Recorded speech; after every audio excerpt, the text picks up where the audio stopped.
So I'm making a design for a banner for one of our sponsors for this year's Suwannee Lights. So I'm going to start off with the background.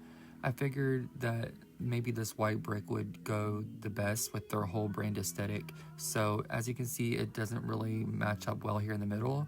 So I'm going to go ahead and take this image on the right and I'm going to flip it just like that. And you will now see it looks a lot better. It lines up more flush. And now we're moving on to the next step, which is adding the main hero image, which is going to be their logo, Firehouse Sub, which is one of our sponsors. So I'm going to put that in the middle because it's like the star of the show here. It's going to be the main focal point of this design. So now I'm going to go get some text from a third-party website called Text Studio. You have to be a paid member to be able to use this feature. So I'm going to go ahead and download that. And then I'm going to go ahead and now start on the number. Put the client's phone number here.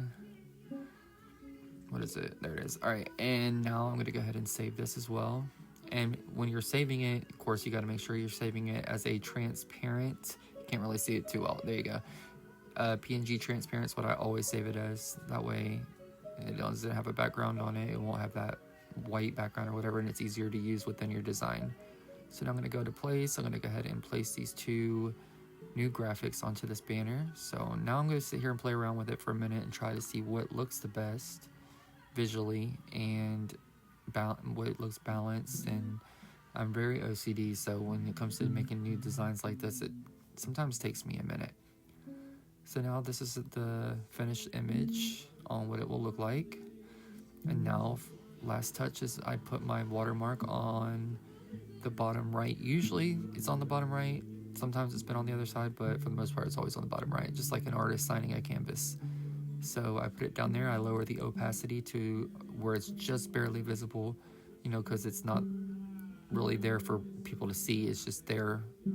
Just, I know it's there, and it's supposed to be just me that knows it's there kind of thing. I don't know. Anyway, so this is the final image. I'm going to go ahead now and export it as a PDF, Adobe PDF here, right there. And now I'm going to go ahead and save the name as Firehouse Banner, export. And then the dialog window comes up. So I'm going to go ahead and make sure that you pick high quality print. I go to Adobe 8. I always make sure that I untick the preserve whatever. And then I switch it to do not downsample because you don't want it to lower the quality of the image. And then I go to zip. I can't really tell you what this does. I just know that most print companies prefer that you do this and you add it, you save it as zip.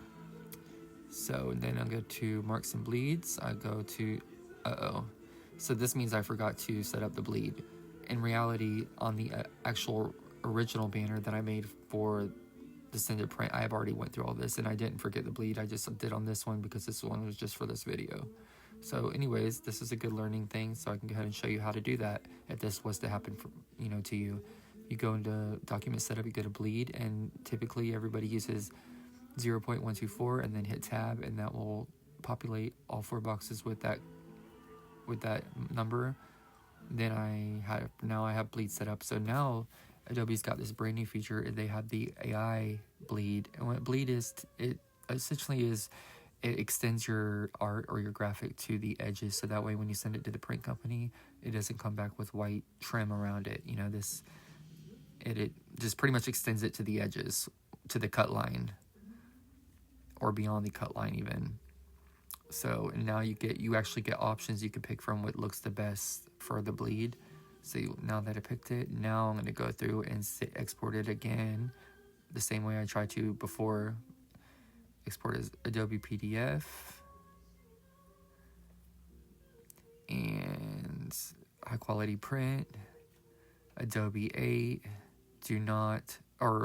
unclick the preserve, do not downsample, do not downsample, do not downsample, zip, this one, zip, and then zip. Then go to the marks and bleeds, click the use document bleed settings, and that should do it. Yeah, that's it. And then you go ahead and hit export PDF. And don't worry about those little things right there. It's just saying that because like I said, I didn't set it up correctly. I was in a hurry just so I can make this video. But that should do it, and then it will be saved in the folder you saved it in and ready to send to the print company, which is what I'm going to do after this. I'm not going to do it in the video, but I'm going to send it to US Press in Valdosta, and it'll be good to go. And when you go through this year's Suwannee Lights, when you see this banner, remember you made it with me. Thank you. Follow for more.